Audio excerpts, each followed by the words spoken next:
ওনার সাথে ওনারা চায় যে ওনার যে চাঁদা দেয় ওনার দোকান ওনারা নিতে পারে। তারা বলছে না, তোর চাঁদা দিতে হবে। সোহাগ হত্যার বিষয়টি নিয়ে বেশ কয়েকদিন যাবৎ সামাজিক যোগাযোগ মাধ্যমে বেশ সমালোচনা হচ্ছে।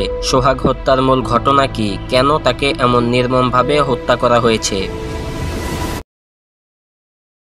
জানা যায়, ব্যবসায়ীদের মারধর করে ভাঙাড়ির সিন্ডিকেট নিজের নিয়ন্ত্রণে নিতে চেয়েছিলেন সোহাগ। একটি ভিডিওতে দেখা গেছে একজন ব্যবসায়ীর দোকানে ঢুকে চেয়ার দিয়ে মারধর করছেন তিনি। এরপর ভাঙাড়ির সিন্ডিকেট নিজের নিয়ন্ত্রণে নিতে চেয়েছিলেন।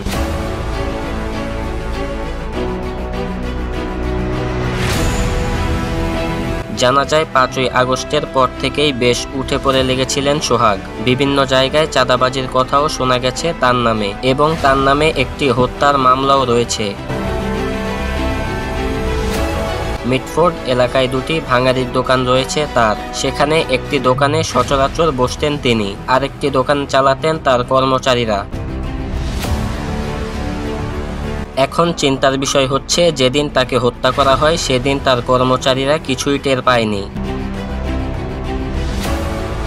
জানা যায়, হত্যাকারীরা বেশ কয়েকদিন যাবৎ তার দোকান তালাবদ্ধ করে রেখেছেন। বেশ কয়েকদিন যাবৎ তাকে দোকানে আসতে দেখা যায়নি। এরপর তাকে ডেকে নিয়ে এসে মারধর করে এই হত্যাকাণ্ড চালানো হয়।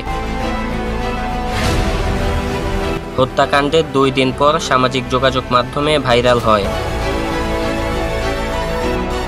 তার এমন হত্যাকাণ্ডে স্তব্ধ হয়ে যায় পুরো এলাকাবাসী। তাদের এই বিষয়ে জিজ্ঞেস করা হলে কিছুই বলছেন না। জানা যায়, সোহাগ বিভিন্ন ব্যবসায়ীদের সাথে দুর্ব্যবহার করতেন। সোহাগের স্ত্রীকে নিয়েও পাওয়া যায় চাঞ্চল্যকর তথ্য।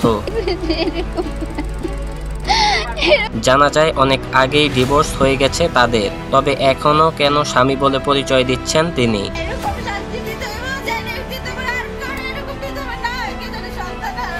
সিন্ডিকেট কিংবা রাজনৈতিক দ্বন্দ্ব যাই হোক, একটি পরিবার হারিয়েছে মূল অবলম্বন।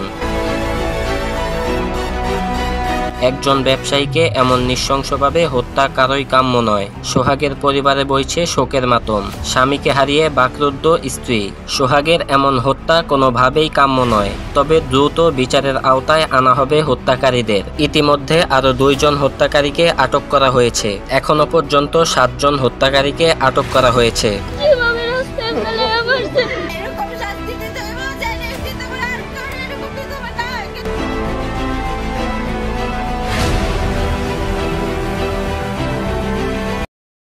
ভিডিওটি ভালো লাগলে এখনই আমাদের চ্যানেলটি সাবস্ক্রাইব করুন এবং পাশে থাকা বেল আইকনটি বাজিয়ে দিন এবং কমেন্ট সেকশনে জানিয়ে দিন আপনার গুরুত্বপূর্ণ মতামত।